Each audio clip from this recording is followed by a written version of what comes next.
नमस्कार, अपन समाचार में स्वागत है। शुरू में मुख्य समाचार।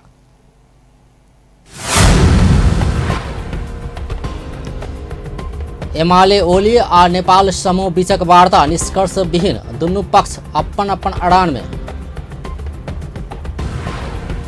माओवादी केंद्र के केंद्रीय कमेटी बैठक स्थगित, दल सब संग वार्ता प्रक्रिया आगा बढ़ावा, पार्टी के बैठक अनिश्चित कालक लेल स्थगित।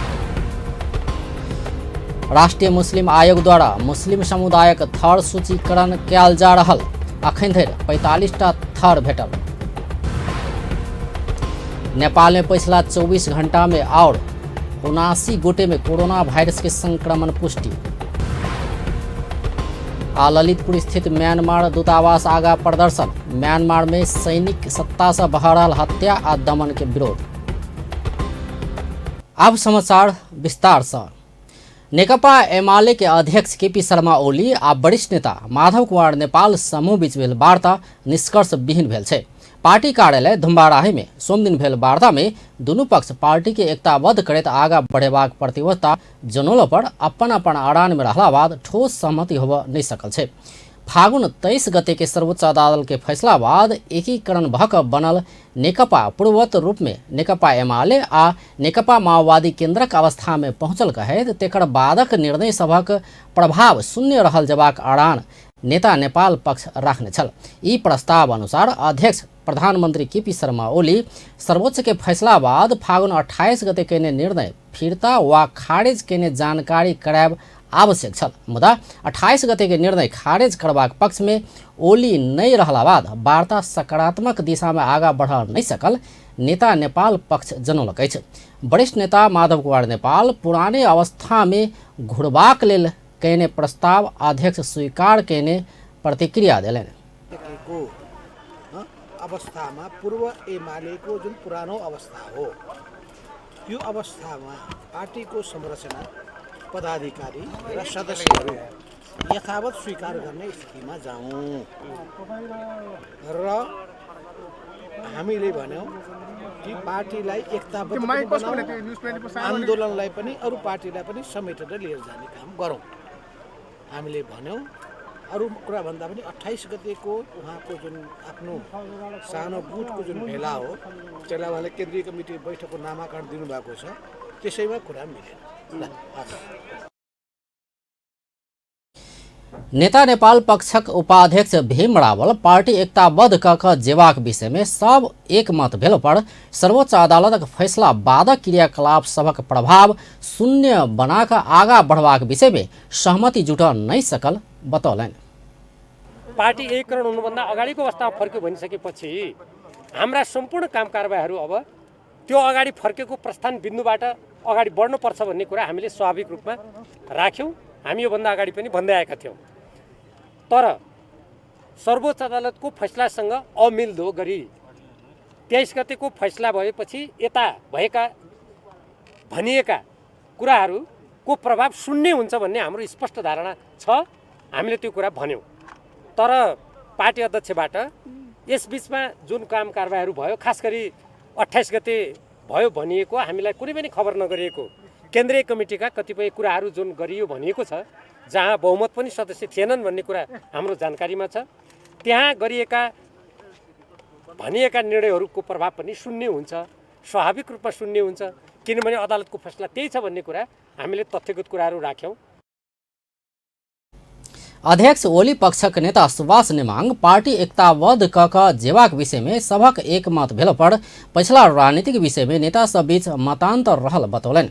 तहिना कऽ महासचिव ईश्वर पोखलेल एमाले के एकताबद्ध कऽ लऽ जेबाक विषय में परामर्श भेल बतौलनि।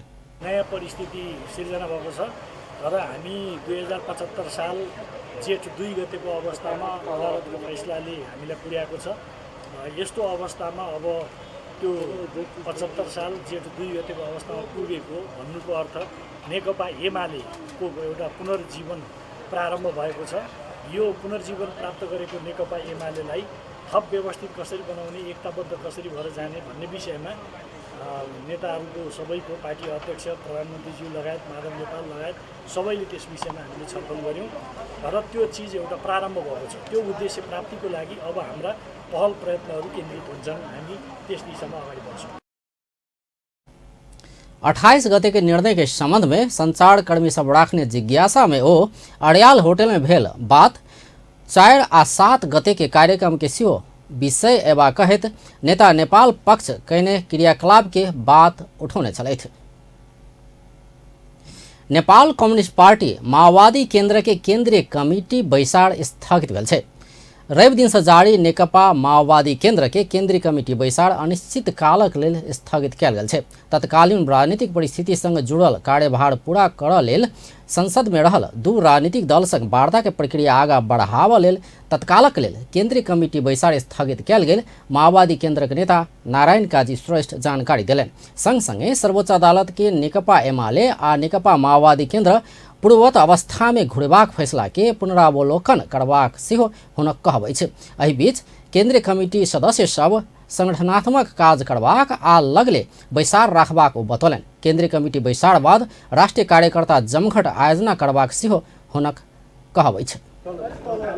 अहिलेको विशिष्ट राजनीतिक परिस्थिति, पार्टी निर्माण र क्रान्तिकारी आन्दोलनको एकीकरण जस्ता विषयमा आफ्नो कोणबाट विचार प्रस्तुत गर्नुभएको छ। आजको बैठकमा 20 जना कमरेडहरूले विचार राख्नुभएको छ, जसमा कमरेड जनार्दन शर्मा, शक्ति बस्नेत, गणेशमान पुन, पम्फा भूषाल, वर्षमान पुन, रामदीप आचार्य, हेमराज भण्डारी, पुष्पविक्रम। सोम दिनक बैसार में जनार्दन शर्मा, शक्ति बस्नेत, गणेशमान पुन, पम्फा भूषाल, वर्षमान पुन, रामदीन आचार्य, हेमराज भण्डारी, पुष्पविक्रम मल्ल, कृष्ण केसी, दलजीत श्री पाइली, परशुराम रमतेल, जयपुरी घरती, कुमार पौडे, रामचंद्र झा लगायत 20 गोटे केन्द्रीय कमिटी सदस्य वर्तमान राजनीतिक परिस्थिति, पार्टी निर्माण आ क्रांतिकारी आंदोलन के विषय में धारणा राख्ने नेता श्रेष्ठ जानकारी दिलन। केन्द्रीय कमिटी सदस्य सब कम्युनिस्ट आंदोलन के एकेटा केन्द्र निर्माण का एकीकृत पार्टी निर्माण करबाक प्रयास सही भेला से एहि प्रयास के जारी राख जोड़ देव सेहो नेता श्रेष्ठक कहबै छै। प्रधानमंत्री केपी शर्मा ओली विप्लव समूह मूलधार के राजनीति में अयला लगले आब नेपाल शांतिपूर्ण युग में प्रवेश कैने दावी कैने छलैथ। हुनका सँ ई बात कहला 10 दिन बाद सिरहा के लहान में गोइत समूह से बम विस्फोट कराओल गेल। अर्थात प्रधानमंत्री से कहल जका सशस्त्र द्वंद्व नेपाल में अंत नहीं भेल छै। रिपोर्ट। काठमांडू के राष्ट्रीय सभागृह में तामझाम के साथ भूमिगत संगठन नेत्र विक्रम चंद विप्लव संघ सहमति हस्ताक्षर समारोह कयल गेल छल। ओहि कार्यक्रम में प्रधानमंत्री केपी शर्मा ओली कहि रहल छलैथ जे आब नेपाल शांतिपूर्ण युग में प्रवेश कैने छै। अतबे नहि अंतिम किस्ता के रूप में विप्लव संघ सहमति भेल सेहो ओ बतौने छलैथ।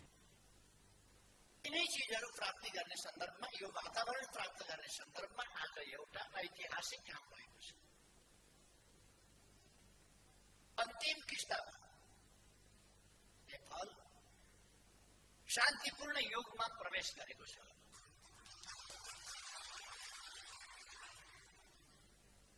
अब नेपालमा हिंसात्मक द्वन्द्व छैन।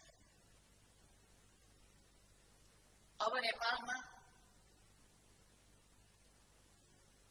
हिंसात्मक बाटो र हिंसात्मक आन्दोलनको कार्यदिशा कसैले पनि अवलम्बन गरिरहेको छैन। अर्थात् नेपाल शान्तिपूर्ण देश हो र यहाँ शान्ति छ। एकर मतलब जे आब नेपाल में कोनो सशस्त्र संगठन नहीं छे। मुदा प्रधानमंत्री से एहन दावी केला 10 दिन में सिरहा के लहान स्थित मालपोत कार्यालय में बम विस्फोट भेल छे, जाहि में 8 गोटे घायल आ 1 गोटे के अवस्था गंभीर बनल। ई घटना से नेपाल में प्रधानमंत्री से कहल जका हिंसात्मक द्वंद्व समाप्त नहीं भेल पुष्टि भेल छे। किछु महीना से निष्क्रिय देखल गेल गोइत समूह के जनतांत्रिक तराई मुक्ति मोर्चा क्रांतिकारी शनि दिन लहान में बम विस्फोट करा क एकाएक फेर चर्चा में आयल छे। गोइतक सक्रियता स्वाभाविक की संजोग मात्र विप्लव संघ सरकार सहमति के बाद सामाजिक संजाल में मुख्य रूप से रेशम चौधरी के रिहा आ गोयत समूह के मूल धारक राजनीति में आनल जेबाक बात उठल छल। ई चर्चा चलिए रहल अवस्था में लहान घटना भेल छै। दोसर संजोग जे शनि दिन गोयत समूह के उपाध्यक्ष रामविलास यादव सिराहा जिला प्रशासन कार्यालय में आत्मसमर्पण कैने छल, वही दिन बम विस्फोट कराओल गेल छल। गोयत समूह संघक वार्ता कागज में सफल, परिणाम में असफल। भूमिगत समूह संग वार्ता के लेल दू बेर वार्ता टोली गठन कयल गेल छल। 2071 साल में नेपाली कांग्रेसक तत्कालीन सभासद आनंद प्रसाद ढुंगाना के नेतृत्व में रहल वार्ता टोली मधेशक विभिन्न सशस्त्र समूह संग वार्ता कैने छल। ई टोली किछ सशस्त्र समूह के मूल धारक राजनीति में आना सफल भेल छल, यद्यपि गोयत समूह वार्ता में सहभागी नहीं भेल छल। एकर बाद 2 वर्ष पहिने मात्र प्रतिनिधि सभा के सांसद सोम प्रसाद पांडे नेतृत्व के राजनीतिक वार्ता समिति गठन कयल गेल छल। अपन सभक वार्ता में गोयत समूहक नेता सब सहभागी भेल आ वार्ता तत्कालीन वार्ता समिति के संयोजक पांडे के दावी अछि। यद्यपि वार्ता में जय कृष्ण गोयत स्वास्थ्य अवस्था के कारण अपने उपस्थित नहीं भेल हुनक कथन अछि। अब हामीले गोयत समूहसँग हाम्रो वार्ता टोलीको सदस्य सुरेश आले मगरसँग पनि कुरा भएको हो। त्यसपछि उहाँले के भन्नुभएछ भने म बिरामी छु, म आउन सक्दिनँ। मेरो केन्द्रीय कमिटी, त्यो केन्द्रीय कमिटीका सदस्यहरू वार्ताको निम्ति आउँछन् भनिसकेपछि हामीले उहाँको उपाध्यक्ष, गोयत समूहको उपाध्यक्ष, उहाँको नाम त अहिले मैले हेर्नुपर्छ र उहाँहरूले हामीसँग छलफल गरिसकेपछि हामी लान पनि छलफलमा बस्यौँ। त्यसपछि त्यहाँ काठमाडौँ पनि उहाँहरूले हामीले चाहिँ गाडीबाट सुरक्षा दिएर र उहाँहरूलाई कुनै गिरफ्तार नगर्ने गरी वार्ता अवधिभरि कुनै धरपकड नगर्ने, गिरफ्तार नगर्ने भनेर हामीले नेपाल सरकारलाई अनुरोध गरिसकेपछि नेपाल सरकारले पनि छुट दियो। त्यसरी उहाँहरू केन्द्रमा पनि आएर वार्ता गर्नुभयो। तहिया गोयत समूहक 15 सदस्यीय कार्य समिति में से 13 गोटे संग सहमति भेल, हथियार बुझाओल गेल आ गोयत समूह मूल धारक राजनीति में आयल घोषणा कयल गेल समेत पांडे दावी कऽ रहल अछि। अरू थप छलफलको निम्ति फेरि हामीलाई जनकपुर बोलाउनु भयो र हामीले चाहिँ त्यो हात हतियारहरू भएका चाहिँ जुन खालको हतियार थिए ती सबै हामीले चाहिँ नेपाल सरकारलाई बुझाउने गरी सम्झौता गऱ्यौँ र उहाँहरू चाहिँ निश्चस्त हुनुभएको। त्यति बेला चाहिँ हामीले थाहा पाए अनुसार चाहिँ 15 जनाको केन्द्रीय कमिटीमा 13 जना उपाध्यक्ष सहित 13 जना चाहिँ हाम्रो के अरे चाहिँ छलफलमा र चाहिँ सम्झौतामा आएर उहाँहरूले त्यो पार्टी अब गोयत समूह नरहेको घोषणा गर्नुभएको। हामीलाई चाहिँ त्यही खालको जानकारी, त्यही खालको सल्लाह चाहिँ गोयत आफैले आफू अशक्त भएको चाहिँ मेरा उपाध्यक्ष सहित अरू चाहिँ सदस्यहरू प्रवेश गर्न चाहन्छन् र त्यही सम्झौताको निम्ति तयार छन्, तपाईँ छलफल गर्नुहोस् भनेर चाहिँ हामीले गोयत समूह नरहेको घोषणा गरेका हौँ। त्यति बेला हामीले गोयत समूह किछ व्यक्ति हथियार बुझौला पर जय कृष्ण गोयत अपना मूल धार में आवन नहीं चाहने भ सकबाक सेहो हुनक अनुमान अछि। मुदा सहमति बादो गोयत समूह किया सक्रिय, ई प्रश्न अनुत्तरित छै। गोयत समूहक मांग की? शनि दिन लहान में भेल बम विस्फोट बाद गोयत नेतृत्व के जनतांत्रिक तराई मुक्ति मोर्चा क्रांतिकारी विज्ञप्ति सार्वजनिक घटना के जिम्मा लेने छे। विज्ञप्ति में सन 1950 के भारत नेपाल तथा ब्रिटेन नेपाल बीच भेल संधि के जिक्र कयल गेल छे। ई संधि अनुसार तराई स्वतंत्र राष्ट्र भेलो पर नेपाली शासक बलपूर्वक शासन करैत आयल कहल गेल छे। ताहि दुआरे 2061 साल से मुक्ति के लेल बलिदानी पूर्ण संघर्ष करैत आयल मोर्चा विज्ञप्ति में लिखने छे। एकर संगे नया सार्वजनिक भेल नेपालक राजनीतिक नक्शा में तराईक भूभाग समेटल गेल पर सेहो गोयत समूह आपत्ति जनौने छे। कुल मिला कऽ कहल जाय तऽ गोयत समूह अपना सब स्वतंत्र तराईक लेल संघर्ष कऽ रहल कहने छे। यद्यपि लहान विस्फोट घटना के बात करी तऽ गोयत समूह एहि संदर्भ में विज्ञप्ति में लिखने छे जे मातृभूमि तराई में औपनिवेशिक नेपाली शासक के कारण भ्रष्टाचार भयावह भेल आ भ्रष्टाचार विरोधी अभियान अंतर्गत मालपोत कार्यालय में विस्फोट कराओल गेल। नेपाल में माओवादी सशस्त्र समूह सब के संगे सीके राउत विप्लव सहित के मूल धार में आनल जा चुकल छे। यद्यपि गोयत समूह एखनो भूमिगत रहल घटना से स्पष्ट भेल छे जे नेपाल में द्वंद्व अंत नहीं भेल छे। त्यां सरकार द्वारा बोली मात्र में शांति नहीं व्यवहार में असंतुष्ट पक्ष संग पुनर्वार्ता क वास्तविक शांति आ स्थिरता कायम करब आवश्यक अछि। अपन टेलीविजनक लेल अजय शाह शिवाली। राष्ट्रीय मुस्लिम आयोग मुस्लिम समुदायक थर सूचीकृत कर लागल छै। मुस्लिम समुदाय भीतर विभिन्न थर सब रहला के कारण समुदाय के पहचान कर सेहो कठिनाई भेल कहैत मुस्लिम आयोग मुस्लिम समुदायक थर सूचीकृत कर लागल अछि। सोम दिन राष्ट्रीय मुस्लिम आयोग के अध्यक्ष शमीम मियां अंसारी आयोगक वार्षिक प्रतिवेदन 2076-77 के विषय में संचारकर्मी संग भेंट करैत आयोग मुस्लिम समुदायक थर सूचीकृत करबाक बतौलनि। थर सूचीकृत कर लेल आर्थिक वर्ष 2076-77 में मोरंग, सुनसरी, सप्तरी, पर्सा, बाँके आ पाल्पा में अध्ययन सेहो भेल ओ जानकारी देलनि। अखन धरि 45टा थर भेटल आ आओर अध्ययन क क सार्वजनिक करबाक हुनक कहबै छ। पहिलो चाहिँ 100 को संख्यामा थियो भने पछि चाहिँ क्रमशः कम भयो र यसले चाहिँ एउटा चाहिँ समुदायको भनौँ अथवा मुस्लिम विद्यार्थीहरूमा सकारात्मक सन्देश पनि गयो र जुन त्यो डर थियो त्यो डरको माहौल चाहिँ हटेको अवस्था आयो र उहाँले जुन एक्जाम दिनुभयो त्यसमा चाहिँ अन्यको समयभन्दा त्यसमा चाहिँ राम्रो चाहिँ रिजल्ट पनि आएको अवस्था छ र कन्फिडेन्ट पनि बढेको अवस्था छ। अहिले हाम्रो जुन थर सूचीकृतको जुन विषय छ यसमा मुस्लिम को खास भन्ने थर भन्दा पनि मुस्लिम एउटा चाहिँ जात हो हैन, इस्लाम धर्म हो, मुस्लिम जात हो र यसमा चाहिँ उपनामको हिसाबले हामी चाहिँ चिन्छौँ। जस्तो अब अन्सारी, खान हैन, हलवाई, राइन यो सबै चाहिँ हामीले चाहिँ अहिले जुन अध्ययन गरायो हामीले त्यसमा चाहिँ लगभग 45वटा चाहिँ उपनाम अथवा थर भनौँ त्यो चाहिँ हामीले चाहिँ पाएका छौँ। त्यसमा अझ पनि केही प्लस हुन सक्छ जस्तो कि अब र त्यसमा अब कतिपय अब अन्य जातिसँग पनि मिल्न जान्छ। जस्तो अब राई छ, अन्य राई पनि छ हैन, अब हलवाई छ, अब के अरे राउत छ, यी यस्ता चाहिँ अन्य जातिसँग। राष्ट्रीय मुस्लिम आयोग 2076-77 में मुस्लिम समुदायक जनसंख्या बेसी भेल 11 जिला के 91 गोटे महिला आ 75 गोटे पुरुष लगाकर 131 गोटे के सिलाई कटाई तालीम, ब्यूटी पार्लर तालीम तथा सवारी साधारण मरम्मत तालीम प्रदान करने जानकारी दिलक अछि। तहिना 52 गोटे के लोक सेवा तैयारी कक्षा संचालन करने अध्यक्ष अंसारी जानकारी दिलनि अछि। मदरसा के भौतिक पूर्वाधार आ शैक्षिक गुणस्तर के अध्ययन क मोरंग, सुनसरी, रौथड़, पर्सा, दाङ आ स्याङ्जा के 236 मदरसा संबंधी तथ्यांक आ सूचना सब संकलन कयल गेल सेहो ओ जानकारी देलनि अछि। मदरसा में अध्ययनरत विद्यार्थी छात्रा सबके बाहर के सरकारी तथा निजी विद्यालय में पढ़ला से पोशाकक असहजता भेल ऊपर के संबंध में छात्रा सबके सहज होवला पोशाक लगाव वातावरण बना देव शिक्षा मंत्रालय के अनुरोध केने सेहो ओ बतौलनि अछि।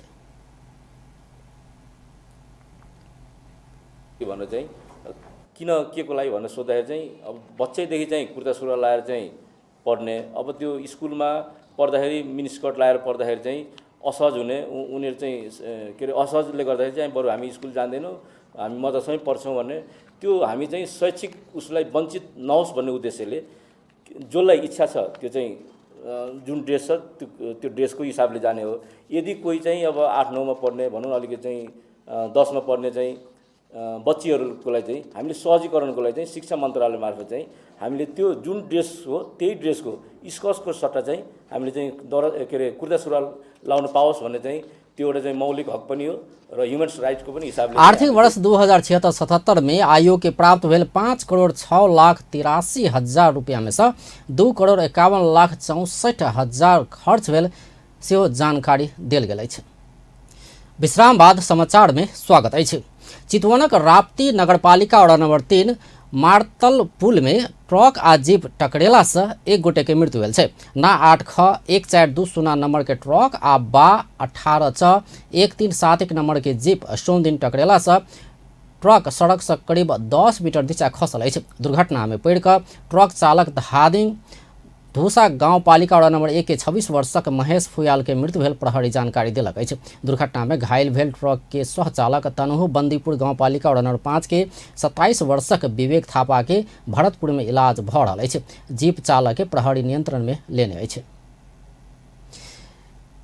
विवाह के प्रलोभन दिखाकर 17 वर्ष के किशोरी के जबरदस्ती करने के अभियोग में एक गोटे पकड़ायल है। 12 जीतपुर सिमरा उपमहानगरपालिका वडा नंबर 10 बेहरा टोल रहनिहार 30 वर्षक रमेश हजरा पासवान के प्रहरी सोम दिन पकड़ लगे। प्रहरी के अनुसार किशोरी के विवाह करब कह कर विश्वास दिलाकर वीरगंज स्थित एक लॉज में लजाकर रमेश बेर बेर करने केने छल। करने से गढ़ बोकोने कहत ओकरा विरुद्ध फागुन 21 गते निवेदन पड़ल छल। प्रहरी एहि विषय में और अनुसंधान कर रहल जानकारी दिलक अछि।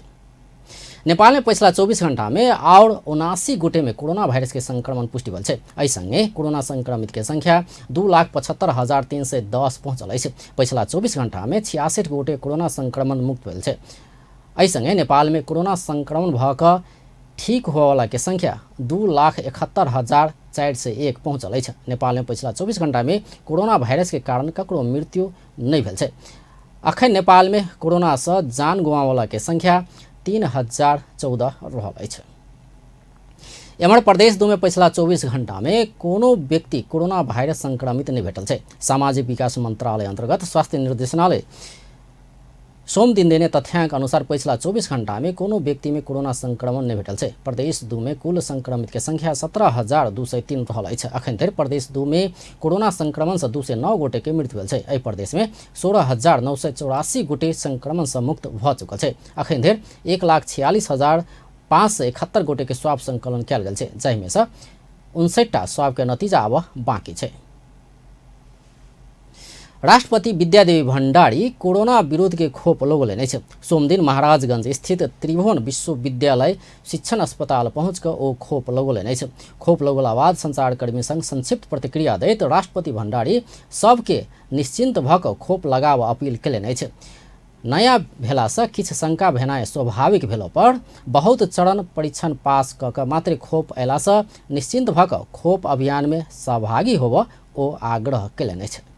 हालैमा एकदमै कोरोना भाइरस विरुद्धको जुन खोप नेपालमा अहिले भइरहेको छ, यसमा म आदरणीय दाजुभाइ दिदीबहिनीहरूलाई के आग्रह गर्न चाहन्छु, अपिल भने पूर्ण विश्वस्त भएर लगाउँदा हुन्छ। अलिकति यो नयाँ भएको हुनाले खोप त हामीले कति लगायौँ धेरै लगाएको बच्चादेखि अब त्यतिखेरको बेला र अहिले अलिकति चेतना पनि अलि फरक परेको, अलिअलि शङ्का हुनु स्वाभाविकै हो। तर यो धेरै चरण परीक्षण भइसकेको हुँदाखेरि निर्ढुक्कसँग लगाउँदा हुन्छ भन्ने लागेछ।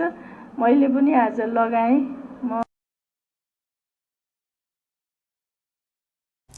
और नेपाल में दोसर ठाम से कोविड के असर कम भेल कहत एहि किसिम के सफलता प्राप्त कर सकल में एकर जस नेपाल सरकार, चिकित्सक, जनप्रतिनिधि, अग्रपंक्ति में खटवाला सब स्वास्थ्यकर्मी, सामाजिक संस्था के देल जेबाक कहत ओ प्रशंसा केलन। यो त्रिभुवन विश्वविद्यालय यो शिक्षण अस्पतालको सबै अधिकारी र डाक्टर साहेबहरूलाई धेरै धेरै धन्यवाद दिन चाहन्छु। त्यस्तै गरेर अब हाम्रो माननीय स्वास्थ्य मन्त्री, स्वास्थ्य सचिव, स्वास्थ्य मन्त्रालयका पदाधिकारीहरू पनि यहाँ उपस्थित हुनुभएको छ। उहाँहरूलाई पनि म एउटा त अहिले यसरी सहभागी हुनुभएकोमा पनि मेरो यहाँहरूलाई धन्यवाद छ।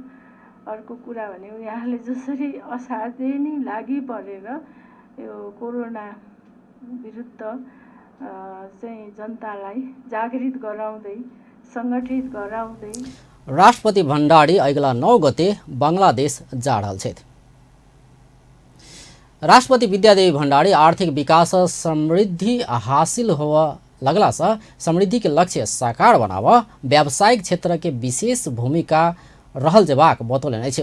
राष्ट्रपति कार्यालय महाराजगंज में सोम दिन नेपाल चैम्बर ऑफ कॉमर्स के 70वें वार्षिक उत्सव के विशेष समारोह के संबोधन करते राष्ट्रपति भण्डारी स्थापना काल से चैम्बर उद्योग तथा वाणिज्य क्षेत्र के विकास में योगदान केने आ एहिसँ देशक आर्थिक विकास में महत्वपूर्ण आधार निर्माण भेल बतौलनि। नेपाल चैम्बर अफ कॉमर्स जस्तो प्रतिष्ठित संस्था स्थापना गरी मुलुकको आर्थिक विकासमा निरन्तर योगदान पुर्याउँदै आउनु भएकोमा म प्रशंसा तथा सराहना गर्न चाहन्छु। साथै यस अवसरमा सम्मानित हुनुहुने वर्तमान तथा पूर्व अध्यक्षहरूको योगदानको पनि म स्मरण गर्न चाहन्छु।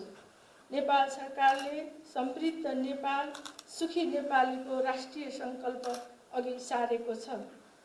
आर्थिक विकासबाट समृद्धि हासिल हुने र यसबाट नै सुख र संस्थागत सामाजिक उत्तरदायित्व अंतर्गत महामारी, बाढ़, भूस्खलन, कोविड सहित के प्रकोप से प्रभावित सबके राहत तथा पुनर्स्थापना करवा काज में चेम्बर निर्वाह के भूमिका के सेहो राष्ट्रपति प्रशंसा कयलनि। कार्यक्रम में अर्थमंत्री विष्णु पौडेल समृद्ध नेपाल निर्माण करबाक सरकारक लक्ष्य प्राप्ति के लेल सरकार निजी क्षेत्र संग नीक से संबंध राख चाहि रहल बतौलनि।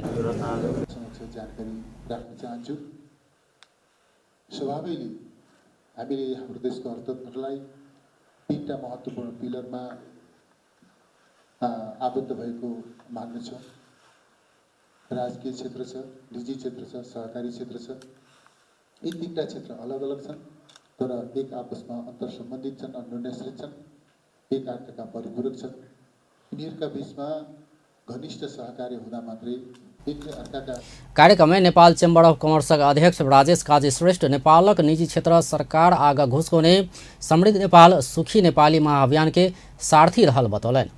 लगायतका आपूर्ति सजिलो बनाउन नेपाल चेम्बर अफ कमर्सले विशेष पहल गरेको थियो। हामीलाई मास्क, सेनिटाइजर, पन्जा तथा अत्यावश्यक औषधि उपकरण आम नागरिक सहज उपलब्ध गराउन सम्पूर्ण व्यवसायहरू खटिएका थियौँ। कोरोना भाइरसको जोखिम न्यूनीकरण गर्न नेपाल चेम्बर अफ कमर्सले thermal gun, mask, PPE set, spirit लगायत सामग्री स्वास्थ्य विभाग, त्रिभुवन विमानस्थलको हवाई उडान कार्यालयको अन्तर्राष्ट्रिय तथा आन्तरिक टर्मिनल, शुक्रराज ट्रपिकल तथा सरुवा रोग अस्पताल। कार्यक्रम में राष्ट्रपति भण्डारी नेपाल चेम्बर अफ कमर्स के 70 वर्ष के इतिहास समेटल स्मृति ग्रंथ विमोचन करने छलथि। कार्यक्रम में नेपाल चेम्बर अफ कमर्स के 70 वर्षक अवधि में अध्यक्ष भएका संस्था के नेतृत्व कयने पूर्व अध्यक्ष सबके सम्मान समेत कयल गेल छल। जनकपुर धाम में बिना दहेज एक जोड़ी के विवाह संपन्न कयल गेल छै। पूर्ण ब्रह्म कबीर उपासक समाज जनकपुर धाम में सोम दिन बिना दहेज विवाह करौलक अछि। धनुषा के लोहना के उदय कुमार राय आ क्षीरेश्वरनाथ नगरपालिका महेन्द्रनगर के पिंकी कुमारी के विवाह 17 मिनट में संपन्न कराओल गेल छल। समाज में रहल गरीब परिवार के व्यक्ति के अपन इच्छा से विवाह कर चाहला पर रामपाल जी महाराज के सानिध्य में बिना दहेज कर सकबाक संभव रहल संस्था के एरिया इंचार्ज राजेश दास बतौलन। हमरा यहाँ के समाज में जे गरीब व्यक्ति छथिन, यदि उनका सानिध्य में आकर यदि उनका हिसाब से यदि शादी विवाह कर चाहे छथिन तो रामायणी के रूप में भ सकै छै। परमात्मा कहै छथिन कि हम हमेशा समाज के जो बुराइयां हैं वही बुराइयां के हम मिटावे के लिए सक्षम कब हो जब समाज चाहती। वो यहाँ तक कहलखिन कि कल युग में सतयुग आ सकैया, जै दिन जिनका घर में बेटी जन्म लेते और बेटा के तरह खुशहाली मनेथिन कि हमरा घर में बेटी भेला, वही दिन सतयुग यहाँ प्रारंभ कर जेते। एहि सब के लऽ कऽ संत रामपाल जी महाराज के सानिध्य में ई कार्यक्रम भऽ रहल छै। समाज में व्याप्त दहेज प्रथा तथा बेटी के भ्रूण हत्या लगायत सामाजिक कुरीति के अंत्य करबाक उद्देश्य के संग दहेज मुक्त विवाह कराओल गेल आयोजक जनौलक अछि। ललितपुर के भैंसीपाटी स्थित म्यांमार दूतावास आगा मानव अधिकार तथा शांति समाज सोम दिन विरोध प्रदर्शन कयलक अछि। म्यांमार में सैनिक सत्ता से भऽ रहल हत्या आ दमन के विरोध में शांति समाज प्रदर्शन कयलक अछि। विभिन्न नारा लिखल बैनर तथा प्ले कार्ड बोइ कऽ ओ सब प्रदर्शन कयने छल। प्रदर्शन में समाजक संस्थापक सभापति कृष्ण पहाड़ी, समाजक सलाहकार एवं निवर्तमान सभापति उत्तम पुरासैनी, पूर्व सभापति होमकांत चौलागाय लगायत के सहभागिता छल। तहिना चितवन, बागलुङ, रूपन्देही, तेह्रथुम, पाल्पा आ संखुवा सभा में सेहो प्रदर्शन कयल गेल शांति समाज जानकारी देलक अछि। अर्थ मंत्रालय अगिला 2078-79 के बजट में नया योजना सब प्रस्ताव नहीं कर मंत्रालय सबके आग्रह कयलक अछि। अर्थ मंत्रालय सोम दिन सब मंत्रालय सबके कयने परामर्श में नया योजना प्रस्ताव नहीं कर अनुरोध कयलक अछि। अर्थ मंत्रालय बीतल आर्थिक वर्ष क्रमागत आयोजना समय में संपन्न कर मंत्रालय सबके आग्रह समेत कलक अछि। परामर्श में अर्थ मंत्रालय के बजट महाशाखा प्रमुख सह सचिव धनी राम शर्मा क्रमागत आयोजना संपन्न करबाक विषय में प्राथमिकता में राखि कऽ वही अनुरूप योजना बनावा आग्रह कयलनि अछि। आयोजनाको संख्या बढी भएको छ, अहिले पनि आयोजनाको संख्या फेरि हाई भएको छ। हामीलाई धेरै अर्थ मन्त्रालयले आयोजनाको संख्या धेरै भएको जस्तो महसुस भइरहेछ। सकेसम्म चाहिँ नयाँ आयोजना कार्यक्रममा नजाउँ भन्ने नै हो। अब यसको मतलब चाहिँ पुरै अब कुनै यस्तो छ एकदम महत्त्वपूर्ण आयोजना छ भने त पर्ला, तर सकेसम्म हामी चाहिँ नयाँ आयोजना भन्दा क्रमागत आयोजना सम्पन्न गरेर पनि जाउँ भन्ने मेरो अर्को अनुरोध छ। थुप्रै आयोजनाको संख्या छ, त्यो आयोजनाहरूलाई सम्पन्न गर्ने जाउँ। धेरै आयोजना हालेर त्यसमा स्रोत छलेर हामी आखिर कुनै पनि आयोजना सम्पन्न गर्न सक्दैनौँ। त्यसले गर्दा सकेसम्म नयाँ आयोजनाको प्रस्ताव नगरौँ भन्ने छ। बरु चाहिँ त्यस्तो कुनै आयोजनाको प्रस्ताव गर्नु छ भने बरु अध्ययनको लागि बरु प्रस्ताव गरिदिउँ, अध्ययनमा गरेर जाउँ। अध्ययन गरेपछि मात्रै त्यसलाई विनियोजन गर्ने गरी बरु चाहिँ बजेटिङ गर्न सकिन्छ। आयोजनाको अध्ययनको लागि बरु बजेटिङ गर्न सकिन्छ, तर अध्ययन नभएको आयोजना बजेट प्रस्ताव चाहिँ नगर्न मेरो अर्को अनुरोध छ। अर्थ मंत्रालय सरकार उपलब्ध करेबाक सशर्त अनुदानक विषय में त्रिपक्षीय परामर्श का मात्रे योजना बनावा लागल अछि। सशर्त अनुदान में संचालित आयोजना के कार्यान्वयन प्रभावकारी नहीं भेल आ अपनत्व सेहो कोनो व्यक्ति नहीं लेला के कारण अर्थ मंत्रालय संबंधित मंत्रालय आ प्रदेश संग परामर्श कऽ मात्रे आगा बढ़बाक महाशाखा प्रमुख शर्मा जानकारी दिलनि। सम्बन्धित मन्त्रालयहरूले त्यसको ओनरसिपमा लिने र चाहिँ प्रदेश र स्थानीय तहसँग चाहिँ सिधै अर्थ मन्त्रालयको पनि त्यस्तो खालको रिपोर्टिङ नहुने कारणले यो सशर्त अनुदानका आयोजनाको अलिकति समस्या भइरहेको थियो। हामीले यो वर्ष के गर्न खोजेका छौँ भन्दाखेरि सशर्त अनुदानको सन्दर्भमा पनि सम्बन्धित मन्त्रालयसँग सम्बन्धित प्रदेशसँग सफल गर्ने हामीले कार्यतालिका बनाएका छौँ। अब हामी चाहिँ सम्बन्धित मन्त्रालय, सम्बन्धित प्रदेश र अर्थ मन्त्रालयको बिचमा चाहिँ सशर्त अनुदानको पनि सफल हुन्छ। त्यसरी हामी सफल गर्छौँ यो वर्ष। त्यसले गर्दाखेरि चाहिँ सम्बन्धित मन्त्रालयले नै यसको ओनरसिप लिने गरी यो चाहिँ सशर्त अनुदानतर्फका आयोजनाहरू पनि हामी यो वर्ष सफल गर्छौँ। त्यो अनुसारले यहाँहरूले छलफलमा आफ्नो टिमलाई सहभागी गराइदिनु पनि म अनुरोध गर्न चाहन्छु। अर्थ मंत्रालय कार्य संचालन खर्च में सेहो मितव्ययिता अपनाव आग्रह कयलक अछि। सरकार अगिला बजेट में कार्य संचालन संबंधी बजेट वृद्धि नहीं कयला सँ मंत्रालय सबके बजेट नहीं बढ़ावा आग्रह कयल गेल अछि। हामीले सार्वजनिक खर्चमा मितव्ययिताको मापदण्ड बनाएका छौँ। गत वर्ष कोभिडको कारणले पनि हाम्रो रिसोर्समा अलिकति सङ्कुचन भएको कारणले हामीले मापदण्ड बनायौँ। त्यो मापदण्डको पालना गर्ने कुराहरूमा यहाँहरूले सहयोग गरिरहनु भएको छ। त्यसलाई अझ थप हामी नेक्स्ट इयर पनि त्यसलाई कन्टिन्यू गर्छौँ। त्यो पालना गर्ने गरी नै यहाँहरूले बजेट प्रस्ताव गरिदिनु अनुरोध गर्न चाहन्छु। त्यसपछि सकेसम्म कार्य सञ्चालन खर्चमा चाहिँ ठुलो वृद्धि नगरौँ भन्ने छ। सकभर बजेट वृद्धि नगर्ने गरी नै जाउँ। अब कुनै गर्नै पर्ने अवस्था हुँदा त त्यसमा सफल गर्नु, तर सकेसम्म हाम्रो कार्य सञ्चालनका खर्चहरूमा चाहिँ हामी यो वर्ष पनि बजेट त्यसरी वृद्धि गर्न सक्ने अवस्थामा छैनौँ। बजेट पूर्वक परामर्श में विभिन्न मंत्रालय के सचिव, योजना तथा कार्यक्रम प्रमुख सब अपन अपन मंत्रालय के विषय में धारणा रखनेछ। काठमाडौँ महानगरपालिका नगर भीतर के अनुचित व्यापारिक क्रियाकलाप के विरुद्ध निवेदन देव उपभोक्ता सबके आग्रह कयलक अछि। सोम दिन विश्व उपभोक्ता अधिकार दिवस के अवसर में भेल कार्यक्रम में काठमाडौँ महानगरपालिका के उप मेयर हरिप्रभा खड्की बाजार में खाद्य पदार्थक मिसावट के नियंत्रण कर आ स्वास्थ्य में नुकसानी पहुँचावे वाला वस्तु के बिक्री वितरण के नियंत्रण कर लेल अनुचित व्यापारिक क्रियाकलाप के विरुद्ध निवेदन देवा आग्रह कयलनि अछि। ओ महानगरपालिका सक्रिय रूप में बाजार अनुगमन कर रहल सेहो जानकारी दिलनि। बाजार के गुणस्तरीय आ स्वच्छ बनाबऽ लेल स्थायी ल्याब संचालन के तैयारी में रहल सेहो ओ जानकारी दिलनि अछि। रूपमा बजार अनुगमनको कामका लागि अगाडि बढाइरहेको कुराको जानकारी समेत म दिन चाहन्छु। यसरी नै महानगरको बजारलाई गुणस्तरीय, स्वच्छ र प्रतिस्पर्धात्मक बनाउने हेतुले मोबाइल ल्याब भ्यान र एउटा स्थायी ल्याब सञ्चालनको अन्तिम तयारीमा रहेको कुरा यहाँहरू माझ राख्न चाहन्छु। र बजारमा देखिने खाद्य पदार्थको मिसावटलाई नियन्त्रण गर्न र आम उपभोक्ताको स्वास्थ्यलाई हानि पुर्याउने किसिमका वस्तु तथा सेवा। उपमेयर खड्के अपन व्यवसाय कानूनी प्रक्रिया पूरा कैने नहीं कैने सेहो सचेत होबा ध्यानाकर्षण करौलनि अछि। गुणस्तरीय सामान उत्पादन में उत्पादक के मात्र भूमिका नहीं हेबा कहैत ओ ढुवानी भंडारण बिक्री वितरण में जुड़ल सब पक्ष आ उपभोक्ता सब सेहो सचेत आ जिम्मेवार बनब जरूरी रहल बतौने छलथि।